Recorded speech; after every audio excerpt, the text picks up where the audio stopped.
Hello YouTube! My name is Scott and welcome to Season 3 of Opinions No One Cares About, a video series that's old enough to, be potty trained? So, I started writing this script back when masks were still an issue, and I suppose still kind of are. And originally it was going to be all about masks because I'm a geek and all the cool superheroes wear them. And the not so cool ones. But putting that aside, I wanted to focus on one mask in particular. And it's not a superhero's mask. Depending on your opinion, I guess. I'm speaking of the mask worn by Wesley, the Man in Black. No, the other Man in Black. No, the other Man in Black. There we go. That's Wesley, the dashing hero of that classic movie, The Princess Bride. Wesley is just a poor farm boy who loves his girl and sets out to make his fortune on the high seas. Unfortunately, as we know, the dread pirate Roberts attacks his ship, and Roberts never leaves any survivors. So how do they know that it was Roberts who attacked the ship? Anyway, fast forward on the plot. Princess Buttercup, Wesley's beloved, is abducted by what looks like a lost circus troupe, who are systematically beaten, and in one case straight up murdered, by a mysterious man in black, maybe even more mysterious by the mask he wears. And as we all know, he's eventually revealed to be Wesley. You can die too for all I care. Oh.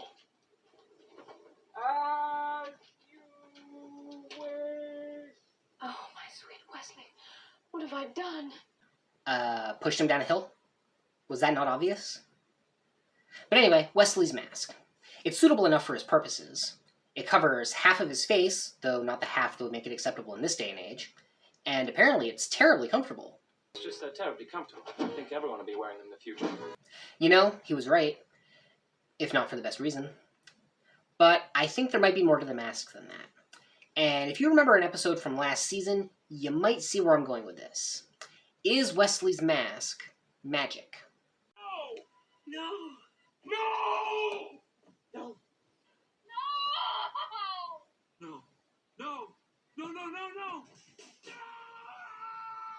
It was surprisingly easy to find a compilation of characters just saying the word no. But I respectfully disagree, because this video ain't over yet. So let's start with the Dread Pirate Roberts mythos. Apparently the guy is a pirate like no other, who attacks ships on the high seas and leaves no survivors.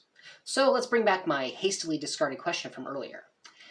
If there are no survivors, how does anyone know that it was Roberts who sacked the ship? Now, we learn through exposition that Dread Pirate Roberts is a title passed from person to person. Wesley explains how it was passed to him. So we sailed ashore, took on an entirely new crew, and he stayed aboard for a while as first mate. All the time calling me Roberts. Once the crew believed, he left the ship, and I have been Roberts ever since. So if anyone's saying that Roberts sacked these ships, it's probably the members of his crew, because no survivors means no witnesses. Now, if any of the former crew members were to compare notes, they might come up with discrepancies when describing their captains, say if the men they remember have different hair or eye colors. But what if one of Robert's defining features was a magical mask that made him look the same to everyone, regardless of weight, height, or build, and conveniently masked his defining facial features? And the mask seems to cover the smallest details to keep Roberts as nondescript as possible. You may remember Inigo Montoya, a man apparently so Spanish that I can never say his name without an accent, asking Wesley a particular question. I do not mean to pry, but you don't by any chance happen to have 6 fingers on your right hand? Inigo, you've been looking for the man who slew your father, presumably right in front of you, for 20 years. You can't possibly not be focused on the hands of every man you intend to duel. And if that isn't enough, this guy is clearly around your age. He couldn't possibly be the 6-fingered man. Wesley and Count Rugen don't even have the same eye color. And you can't claim it's a vision thing, because during the sword fight, which is one of the best sword fights ever put to film, Fight Me, Inigo can clearly tell what fighting style Wesley is using. You're using Bonetti's defense against me, huh? But something, possibly the mask and its powers, has you so unsure that you're asking about the number of fingers on a set of hands that you can clearly see. Or maybe you just took physics words to heart. People in masks cannot be trusted. I hope you would have changed your tune in 2020.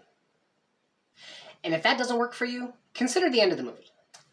Inigo's gotten his revenge, but doesn't know what to do with the rest of his life, which doesn't seem like it would be that long because he has stab wounds in both arms and his stomach, but let's run with it. Wesley offers him this advice. Have you ever considered Paris? It'd make a wonderful trip out of Roberts. Here's the thing, though. Inigo has a pretty recognizable face. But he gave me this. A Spanish accent and obvious scars on his face are going to make this particular Roberts pretty memorable, unless Wesley's counting on something that will, say, mask those features. Oh my gosh, that was terrible. But I'm not wrong. Inigo and Wesley are vastly different people, yet Wesley has no qualms about passing the mantle on to him. It's as if he knows without a doubt that everyone will think they're the same person. Is he going to give Inigo diction lessons and cover his scars with makeup? Or will the magical mask take care of all of that? You be the judge. No, wait, this is my video. I'll be the judge. You be the jury. Or the defense attorney. I don't know. Metaphors are hard. But I mentioned eyes a minute ago, so let's move on to this young lady. You know her, you love her, she's... Okay, close enough. Anyway, Buttercup is Wesley's love interest. After he's supposedly killed, she's forcibly betrothed to Prince Humperdinck, then gets kidnapped, and then it was all a plot, and yada yada yada.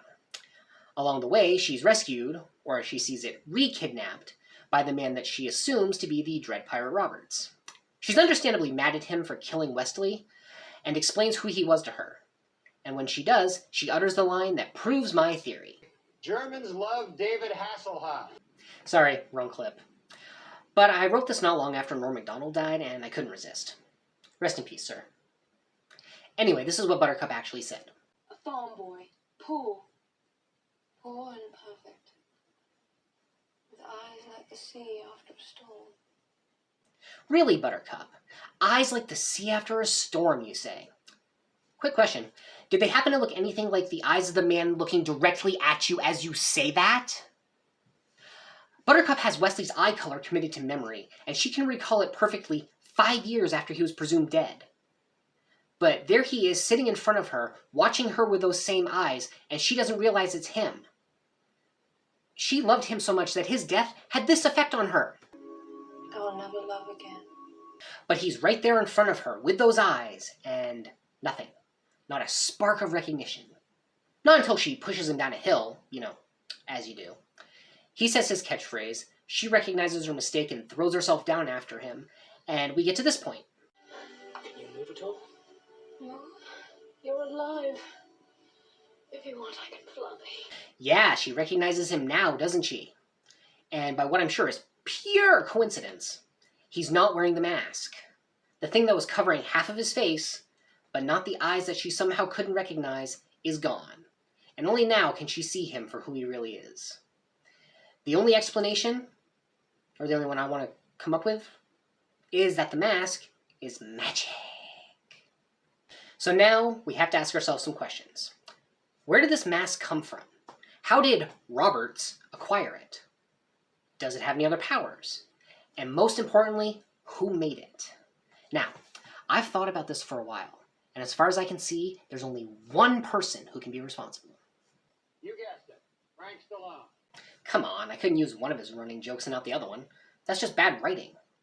And again, rest in peace, sir. Hey everybody, thanks for sticking around until the end of this video. I hope you guys liked it. If you did, do the usual YouTube stuff. Like, comment, share, subscribe. Smash that bell if you want to be notified when I put up a new video. I'm hoping to get back into the groove of doing, regular episodes and then tweet read compilations and instant reviews. Get right back into the old groove. And we'll see which one comes up next. So, until then, I've been Scott, and this has been Opinions No One Cares About. Everyone has opinions. This one was mine.